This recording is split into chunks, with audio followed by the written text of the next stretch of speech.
দেখুন বন্ধুরা, আমি রাঙা আলু পোড়াচ্ছি, গ্যাসেই পোড়াচ্ছি।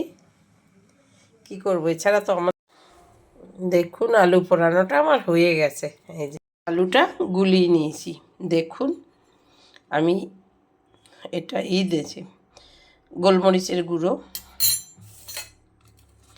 আদা কুচি, পেঁয়াজ,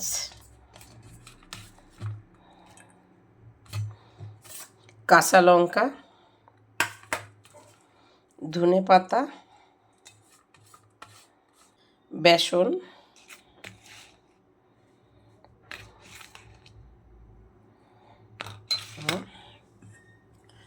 তারপরে হলুদ, তারপরে দুটো ডিম,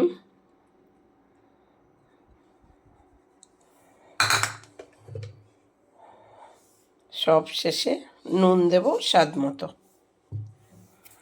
এবার আমি এটা মাখিয়ে 10 মিনিট, মাখানো হয়ে গেছে। এবার 10 মিনিট রেখে দেব। আমি কয়টা কিশমিশ দিয়ে দেব।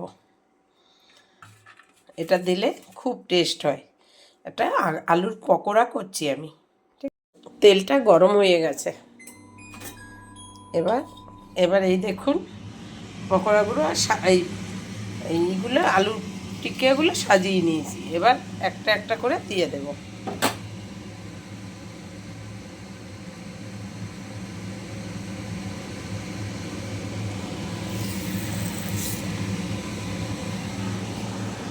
গরম হয়ে গেছে, তেলটা দেব।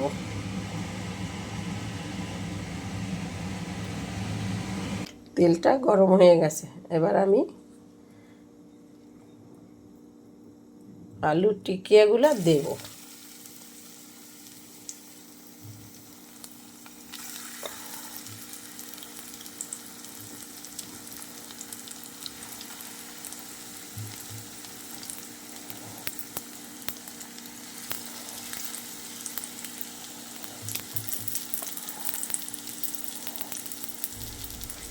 আমার এটা একটু নরম হয়ে গেছে, নাহলে আমি বানিয়ে একটু ভালো আনার জন্য একটু বাটার দিলাম। বাটারটা গলে গেলে টিকিয়াগুলো আমার হয়ে গেছে। আমার টিকিয়াগুলো বাবা বেশি লাল হয়ে গেছে রে। আর আমি বসিয়ে দিয়ে আমার এত কাজ পড়ে যায়। যাই হোক, একটু লাল লাল হয়েছে, বেশি ভালো হয়েছে, খেতে ভালো হবে।